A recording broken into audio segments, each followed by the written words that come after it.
গোপন খবরের ভিত্তিতে অভিযান চালিয়ে যোগেন্দ্রনগর রেল স্টেশন থেকে আনুমানিক 25 কেজি গাঁজা উদ্ধার করল পূর্ব থানার পুলিশ।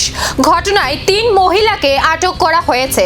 পুলিশ সূত্রে জানা গেছে, আটক মহিলাদের নাম মনাকিয়া দেবী, রিকু দেবী এবং পিঙ্কি কুমার। অভিযোগ, আগরতলা থেকে ট্রেনে করে বিহারের উদ্দেশ্যে ওই গাঁজা নিয়ে যাওয়ার প্রস্তুতি নিচ্ছিলেন তারা।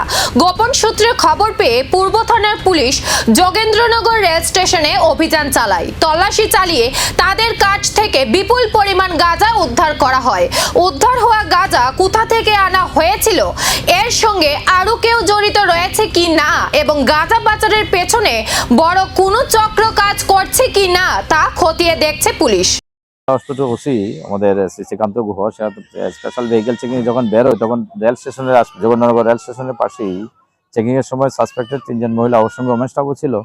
মহিলা সাসপিসিয়াসলি ওরা কিছু ক্যারি করছে মনে হচ্ছিল। অ্যাকর্ডিং টু ওদেরকে যখন স্টপ করা হয়, স্টপ করার পরে যখন ব্যাগগুলি চেকিং করা হয়, ব্যাগের মধ্যে দেখা গেছে গাঁজার মতো দেখতে প্যাকেট দেখা গেছে। মানে 3-3টে ব্যাগে আছে এখানে। ওই ব্যাগগুলি আমরা এখন সার্চ করবো। তারপরে আমাদের এখানে যা যা ফর্মালিটিস আছে, এক্সিকিউটিভ ম্যাজিস্ট্রেটও আসছেন। আমরা নেক্সট টাইম আমরা ওইটার উপরে এনডিপিএস কেসের একটা মামলা নেব এবং ওদেরকে আমরা কোর্টে ফরওয়ার্ড করে দেবো। সম্মানগুলি মনে হচ্ছে ওরা আউট অফ স্টেট, ওরা বিহারি মনে হচ্ছে আর কি। তারপরে বাকিটা তো ধীরে ধীরে আসবে। ওরা তো অনেক সময় ইয়ের ভিতরে থাকতে পারে, কনসিল স্টেজে থাকতে পারে। আমরা এগুলি রিকভারি করছি। স্টেশন থেকে গাঁজা উদ্ধার, 3 মহিলা আটক। এই পাচার চক্রের নেপথ্যে আরো কারা, এখন নজর তদন্তে।